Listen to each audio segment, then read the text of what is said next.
Después de 30 años en la misma empresa, fui reemplazado por el sobrino de mi jefa encargada.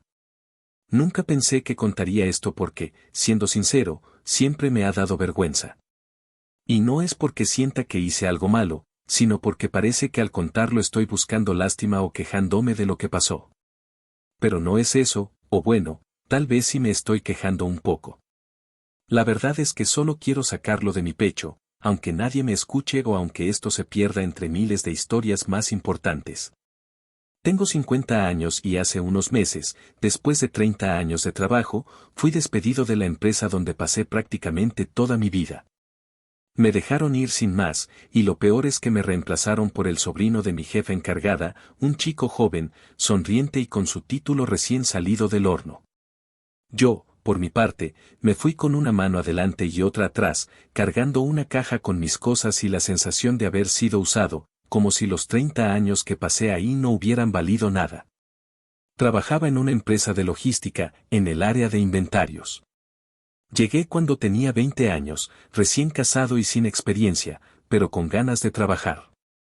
En aquel entonces, la empresa era más pequeña y todo era más sencillo.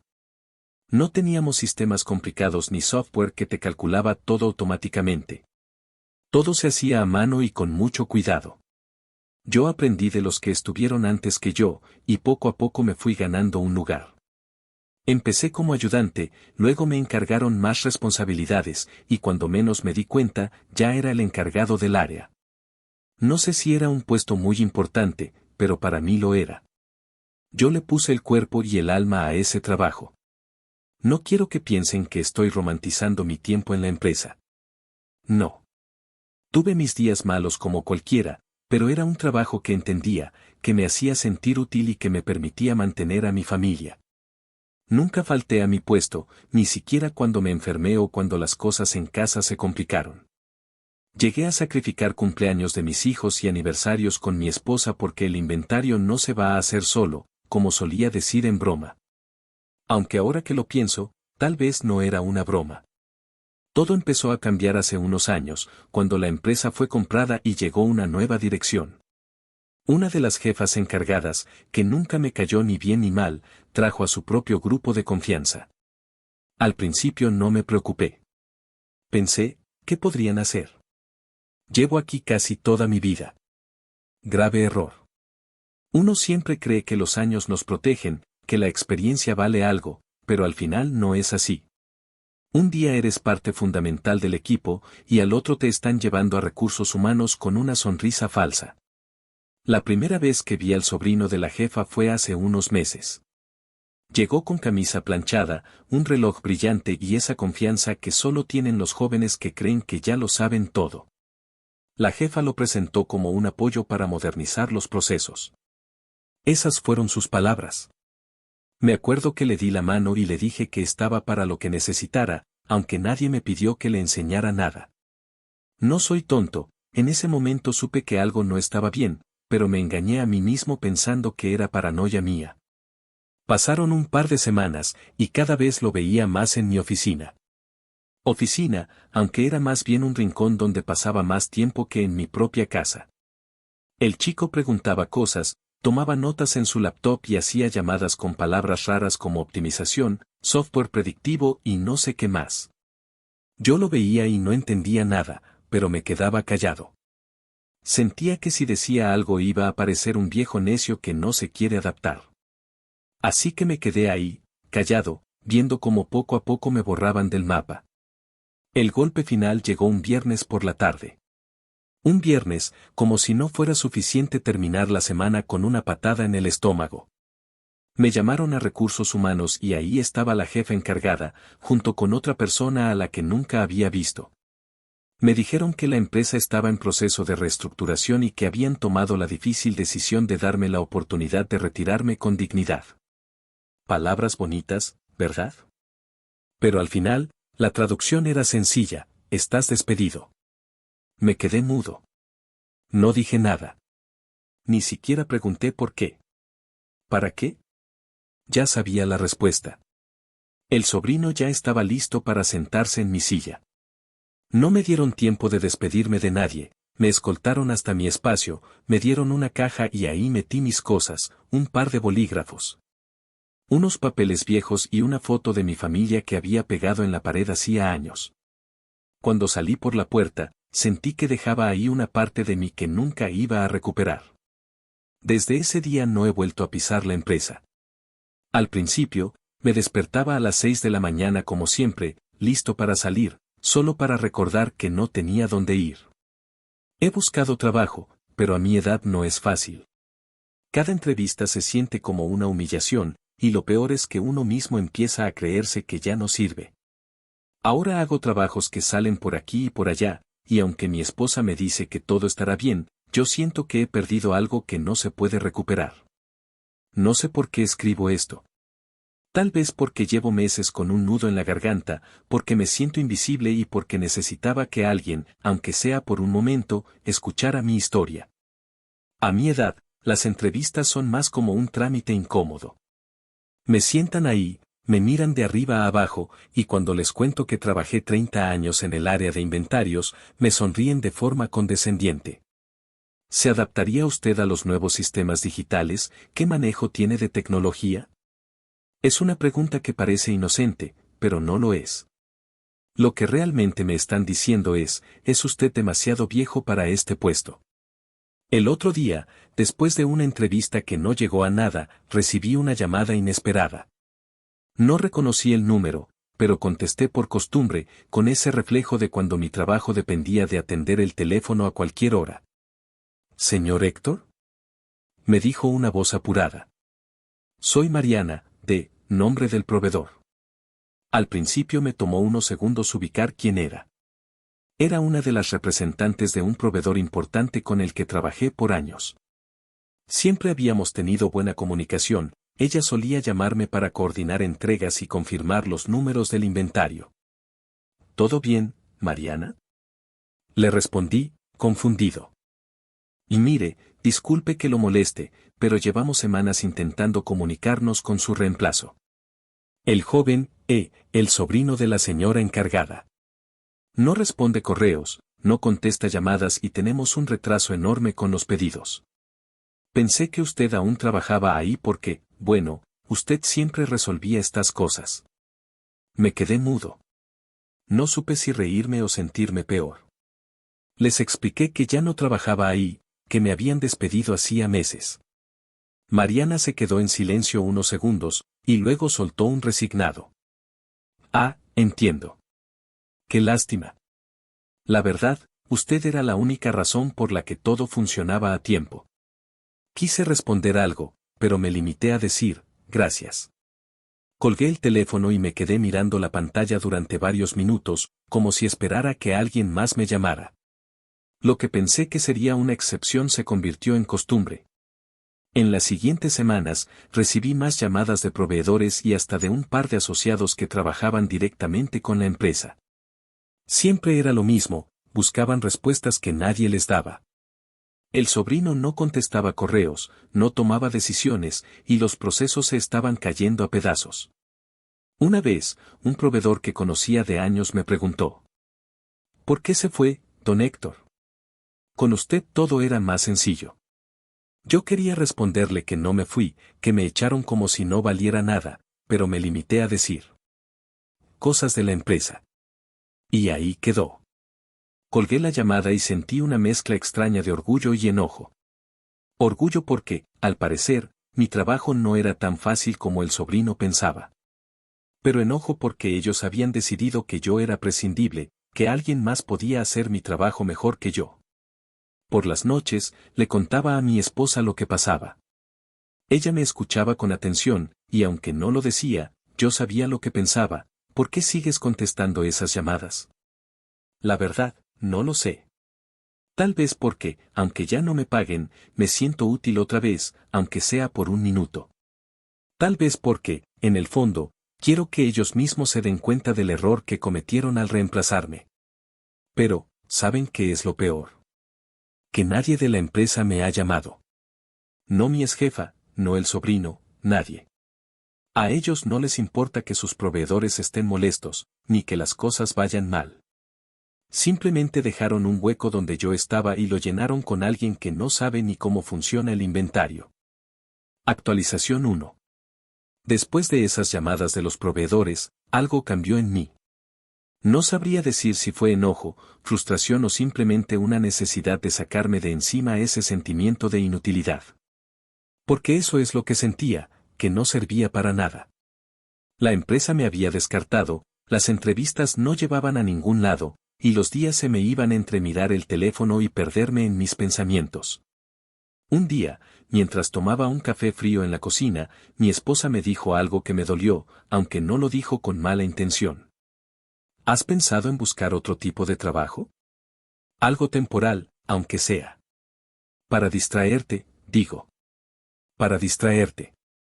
Me lo dijo con cariño, pero lo que entendí fue, no puedes seguir aquí, sentado, sintiéndote un estorbo.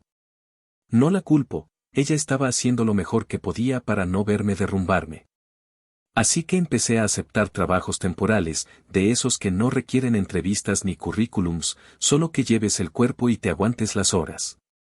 El primero fue como ayudante en una empresa de mudanzas. Me llamaron porque un vecino necesitaba gente fuerte para cargar muebles y cajas. Yo acepté sin pensarlo 2 veces. La primera jornada fue brutal, 10 horas subiendo y bajando cosas, metiéndolas en camiones y descargándolas en casas ajenas. Terminé con la espalda molida y las manos llenas de ampollas. Cuando llegué a casa, mi esposa me vio y no pudo evitar decirme: «Héctor, te vas a matar así». Yo le respondí: «Al menos me pagan por eso».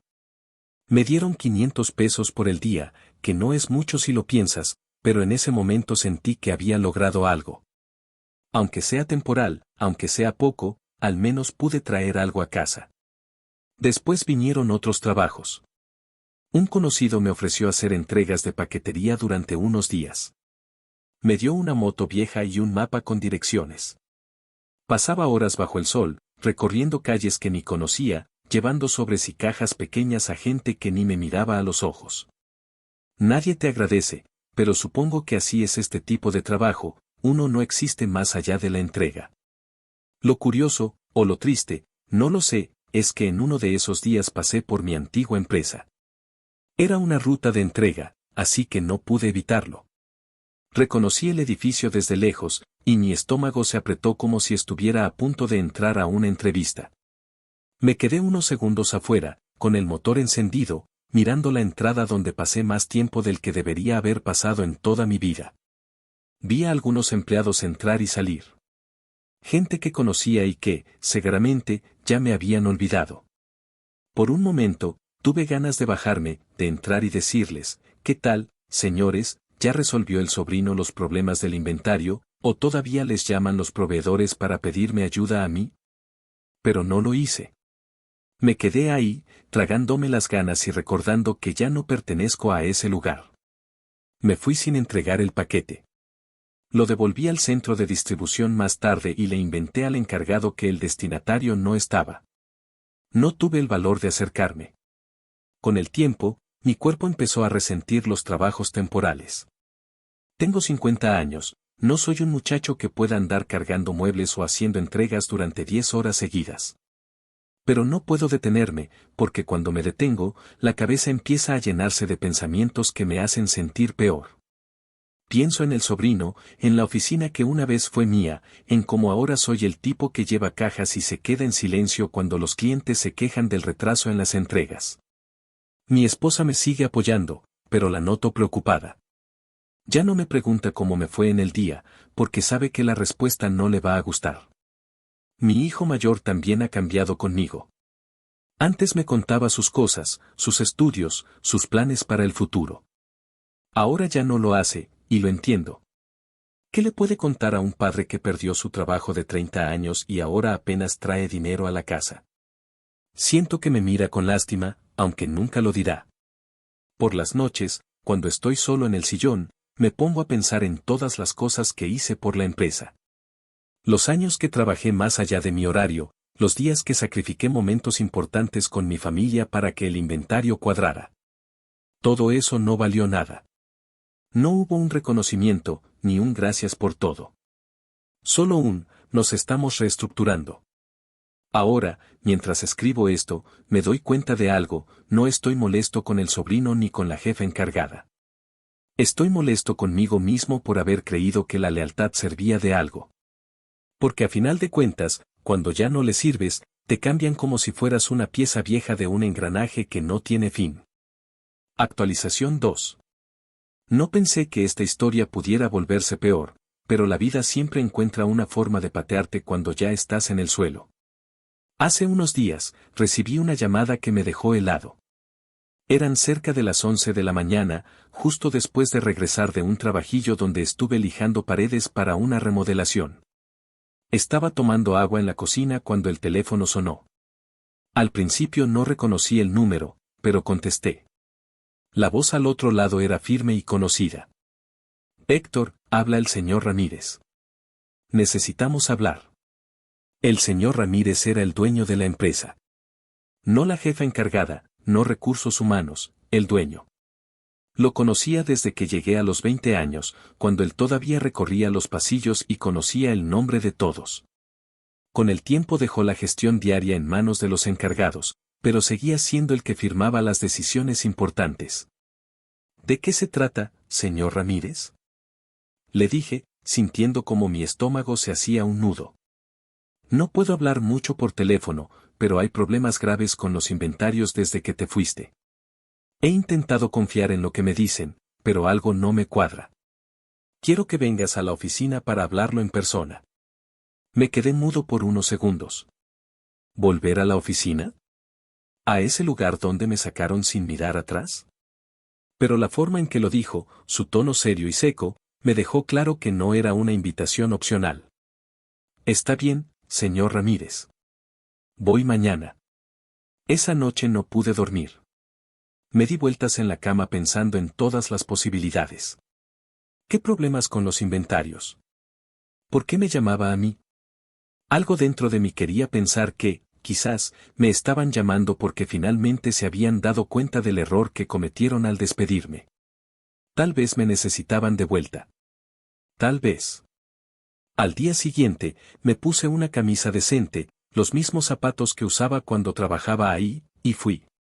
Cuando llegué a la empresa, me sentí extraño, como un fantasma que regresaba a un lugar que ya no le pertenece.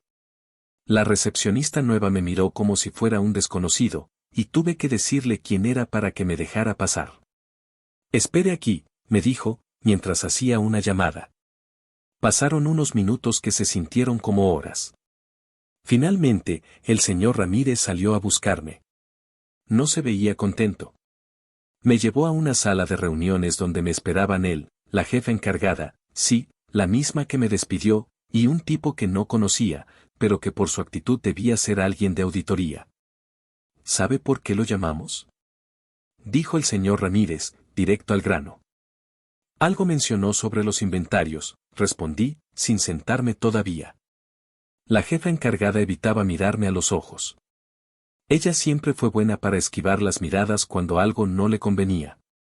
El tipo de auditoría tomó la palabra. Desde que usted dejó la empresa, hemos encontrado irregularidades en los inventarios.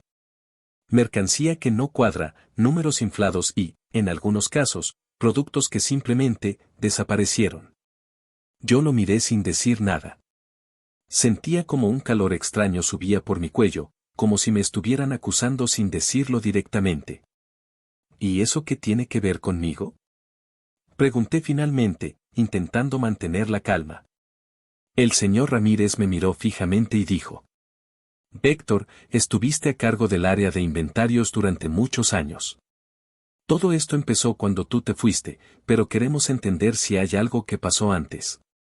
Ahí lo entendí. No lo estaban diciendo directamente, pero me estaban señalando a mí. Yo era el principal sospechoso. Después de 30 años de lealtad, de nunca faltar, de sacrificar a mi familia por este trabajo, ahora creían que había estado robando o que, de alguna forma, esto era culpa mía. ¿Está diciendo que yo me robé algo? Les dije, esta vez sin contener mi enojo. No estoy diciendo eso, Héctor, respondió el señor Ramírez, pero necesito respuestas. Algo no cuadra aquí, y necesitamos llegar al fondo del problema. En ese momento, la jefa encargada finalmente habló. Con esa voz falsamente suave que siempre usaba para quedar bien. Mira, Héctor, no te estamos acusando, pero entiéndenos. Tú llevaste los inventarios durante años y, bueno, tal vez hubo errores que pasaron desapercibidos. Errores que pasaron desapercibidos. Lo decía como si yo hubiera sido un inútil, como si 30 años de trabajo pudieran reducirse a una excusa barata para cubrir sus problemas. Respiré hondo y dije. Yo nunca cometí ningún error que no pudiera arreglarse. Si ahora los números no cuadran, tal vez deberían preguntarle a su sobrino. Él es el que tomó mi lugar, ¿no? La jefa hizo una mueca y se quedó callada. El tipo de auditoría solo tomó notas. El señor Ramírez no pareció sorprendido por mi respuesta. Tal vez ya sospechaba algo del sobrino, pero en lugar de enfrentarlo, me llamaron a mí, porque era más fácil. Porque un hombre de 50 años, despedido y sin trabajo, es el blanco perfecto para echarle la culpa. La reunión terminó con pocas palabras. Me dijeron que, si tenían más preguntas, me llamarían. Yo salí de esa sala con la cara caliente y el corazón latiéndome con fuerza. Pasé por los pasillos donde antes me saludaban todos y ahora nadie me reconocía. Me sentí un extraño, un intruso en lo que alguna vez fue mi segunda casa. Cuando llegué a casa, mi esposa me vio la cara y supo que algo no estaba bien. Se lo conté todo. ¿Y qué vas a hacer?, me preguntó. Nada. Yo no hice nada malo, y ellos lo saben. Si quieren culpar a alguien, que busquen a su sobrino y a los genios que me reemplazaron. Pero mientras digo esto, no puedo evitar sentir miedo. Miedo de que todo termine apuntándome a mí. Porque la vida es así, cuando estás abajo, todos quieren pisarte un poco más. Actualización 3. Pasé días enteros pensando en los inventarios, en cómo durante años me aseguré de que todo estuviera perfecto. ¿Había algún error que no vi? ¿Algo que pasé por alto? Pero no había forma. Si ahora todo estaba en caos, era porque el sobrino de la jefa encargada no tenía ni la más mínima idea de lo que hacía.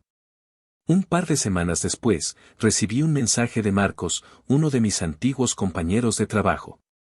Era un tipo de mi edad, con quien siempre tuve buena relación. Lo conocía desde hacía años, y aunque no éramos amigos cercanos, siempre nos llevamos bien. Don Héctor, ¿cómo ha estado? ¿Se puede tomar un café esta semana? Tengo algo que contarle. Accedí más por curiosidad que por otra cosa. Fuimos a un café pequeño en una zona cercana al centro. Cuando llegué, él ya estaba sentado en una esquina, con 2 cafés sobre la mesa. Se levantó al verme y me saludó con un apretón de manos firme, aunque pude notar cierta incomodidad en su mirada. ¿Cómo has estado, Marcos?, le pregunté, mientras me sentaba. Bien, don Héctor, bien, bueno, más o menos, respondió, moviendo la cabeza de un lado a otro. ¿Qué pasó? ¿Por qué me querías ver?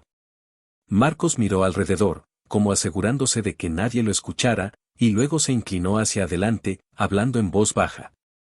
Está feo el asunto en la empresa, don Héctor. Muy feo. ¿A qué te refieres?, le dije, aunque en el fondo ya intuía por dónde iba la cosa. Desde que usted se fue, el inventario es un desastre. El sobrino de la jefa encargada no sabe ni contar. Llegó creyendo que podía manejarlo todo sin ayuda y, bueno, ya ve cómo es él. Altanero, flojo. Ni siquiera aparece todos los días. Al principio la gente intentó cubrirlo, pero ahora ya nadie puede. Me quedé callado, escuchando. Aunque no lo demostré, sentí una punzada de satisfacción. No porque quisiera que les fuera mal, sino porque era la prueba de que yo no era tan reemplazable como creían. ¿Y qué está pasando ahora?, le pregunté. El señor Ramírez ya se enteró de todo. Se cansó de los problemas con los proveedores, de las quejas de los clientes y del dinero que se está perdiendo. Empezaron una auditoría más profunda, y ahí fue donde se dieron cuenta de que faltaban cosas. Inventario perdido, productos que nunca llegaron pero sí estaban registrados como entregados. Marcos hizo una pausa para tomar un sorbo de su café. Yo no dije nada, solo lo miré fijamente. ¿Y el sobrino? Pregunté finalmente. Marco sonrió con amargura. El tipo está hasta el cuello, don Héctor. Resulta que hay pruebas de que estuvo manipulando los registros. Parece que alguien lo ayudaba también, pero todavía no saben quién. El señor Ramírez está furioso, y la jefa encargada está igual de complicada porque, claro, es su sobrino. Ellos lo metieron ahí y lo defendieron, pero ahora que todo se está cayendo, no tienen cómo justificarlo. Sentí como algo dentro de mí se aflojaba. Por un momento, me imaginé la cara de la jefa encargada cuando el señor Ramírez la confrontara. Me imaginé al sobrino, el mismo tipo que entró creyendo que el trabajo era una broma, tratando de explicar por qué el inventario estaba hecho un desastre. Pero esa pequeña satisfacción no duró mucho. ¿Y yo qué tengo que ver en todo esto, Marcos? Le pregunté, con un tono más serio. Pues, ahí está el problema, respondió, bajando la mirada. Algunos creen que todo esto empezó desde antes de que usted se fuera. No lo dicen abiertamente, pero por eso lo llamaron aquella vez. Están buscando a quien culpar, y usted sabe cómo es la gente. Es más fácil señalar al que ya no está que aceptar que se equivocaron. Sentí un vacío en el estómago. Aunque todo estaba apuntando al sobrino y a la jefa, todavía existía la posibilidad de que quisieran culparme a mí. El chivo expiatorio perfecto. Yo ya no estaba, no tenía forma de defenderme, y además, ¿quién iba a creerle a un hombre de 50 años que ahora hacía trabajos temporales? ¿Y qué va a pasar con ellos? Pregunté. Marcos se encogió de hombros. No lo sé. El señor Ramírez quiere cortar cabezas, eso es seguro. Lo del sobrino va a explotar tarde o temprano, pero la jefa encargada, ella todavía tiene influencia. Algunos dicen que va a intentar arreglar todo esto antes de que la situación salga de control. Nos quedamos en silencio unos segundos. Miré por la ventana del café, viendo cómo la gente pasaba apurada por la calle, como si el mundo no se hubiera detenido para ellos. Y mire, don Héctor, yo quería decírselo porque, no sé, creo que es justo que lo sepa.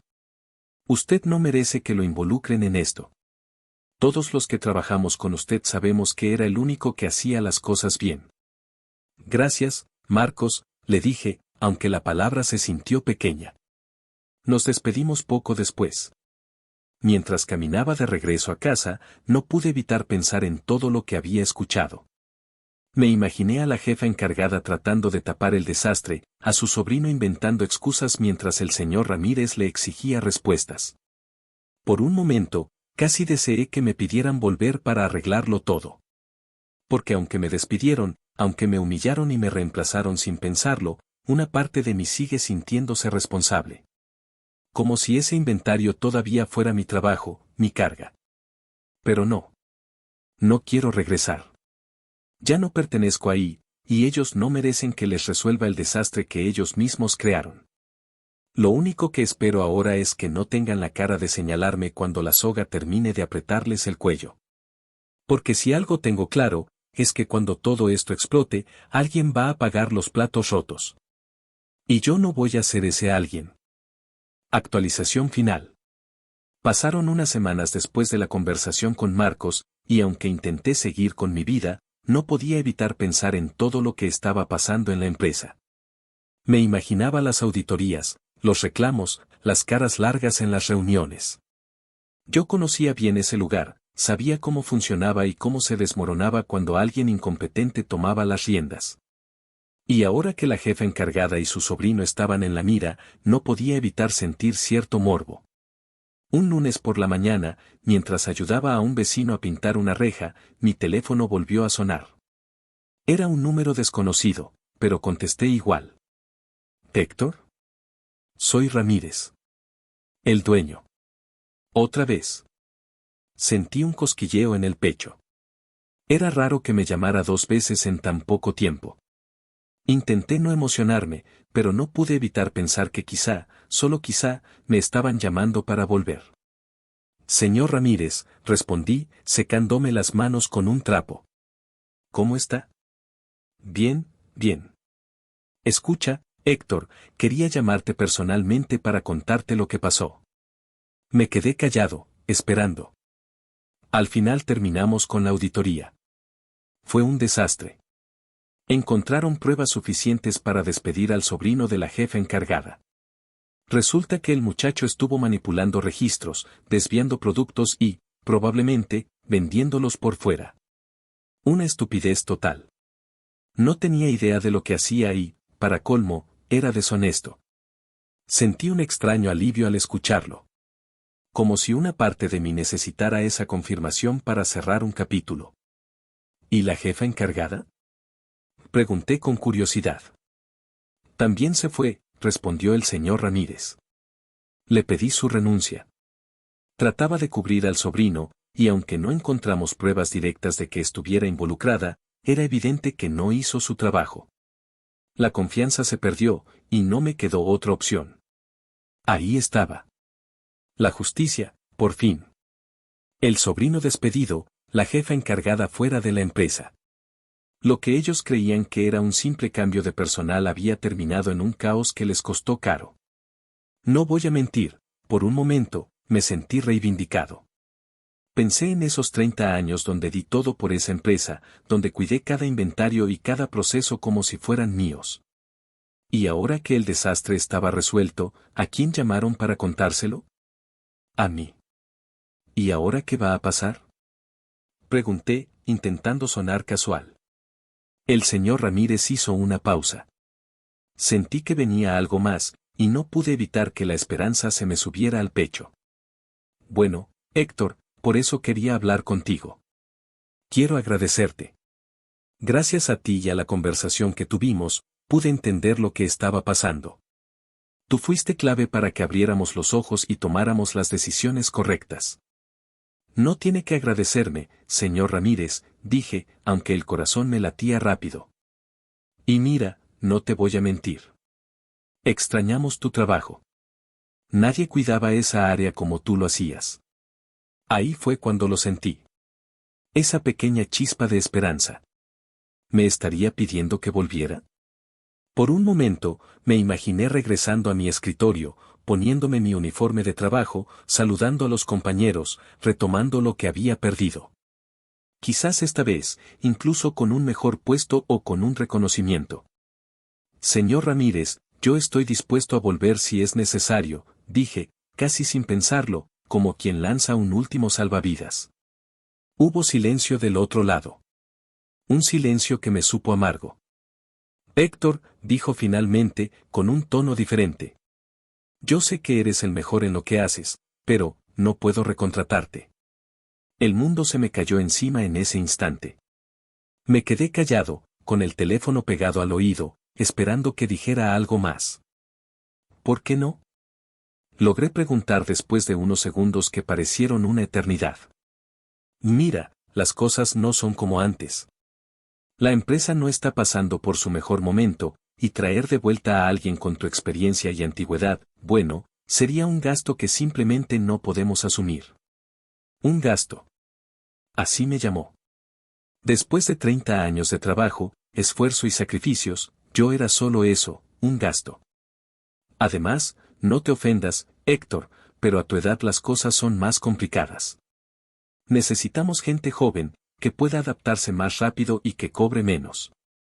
Es la realidad de las cosas. No supe qué responder. Me quedé mirando la reja medio pintada, el bote de pintura al lado de mis pies, y sentí que algo dentro de mí se rompía. Entiendo, señor Ramírez, fue lo único que logré decir. Gracias por entender, Héctor. De verdad. Si alguna vez necesitas algo, no dudes en llamarme. Colgó.